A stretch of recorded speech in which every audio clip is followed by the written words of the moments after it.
we've met the prerequisites of Hajj. Yes.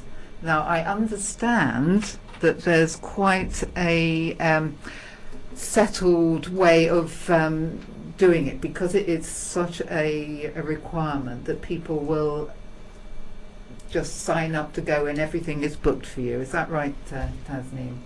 Yes, it is. The rituals have been prescribed. The foremost is to get into the state of ihram, which is a state you have to be in, which comprises of two parts, which is a dress code and restrictions. Dress code with men is to wear two pieces of cloth unstitched, and they are not supposed to wear anything stitched. And for women, it's just their normal clothes, and they don't have to cover their face and wear gloves. And the restriction part is you don't fight, quarrel when you're in the state of ihram.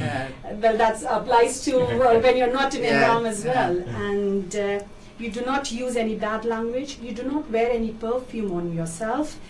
You do not cut, pluck, or hair and nails. And you do not engage in physical relationship with your wife and husband.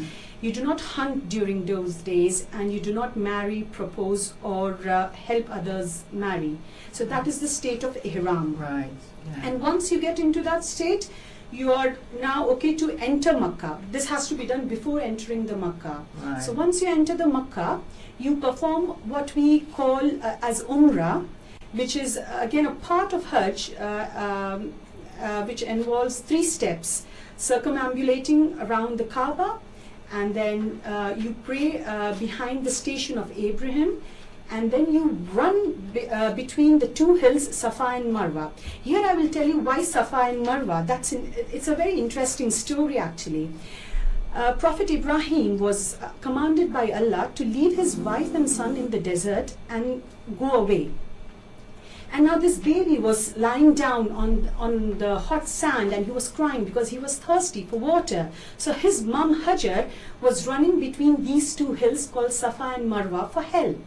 And that's when Allah subhanahu wa ta'ala sent Jibreel the angel with the blessings, and the water gushed forth from beneath the ground, and that water is called Zamzam, which we drink till date.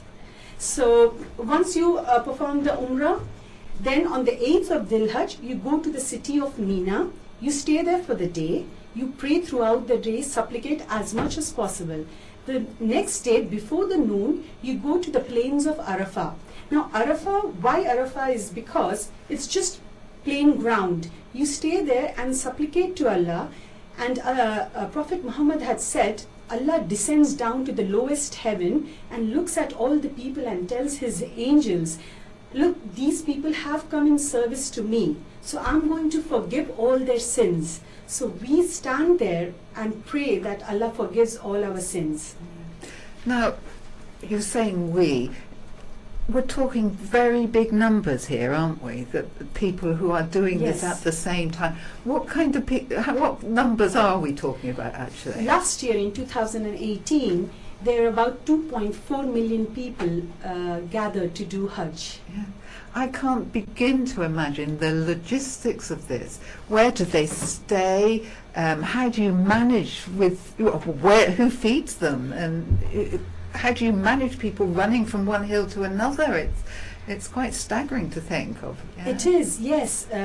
But I would like to say here that all the pilgrims are guests of Allah. That is what Allah has said. So everybody is fed, everybody lives comfortably, and everybody is equal. And they all perform the Hajj all together in one place. Equality prevails when you go and see that nobody is treated separately, no VIP lines, no celebrity lines. Everybody is together, and they are just praising and glorifying Allah.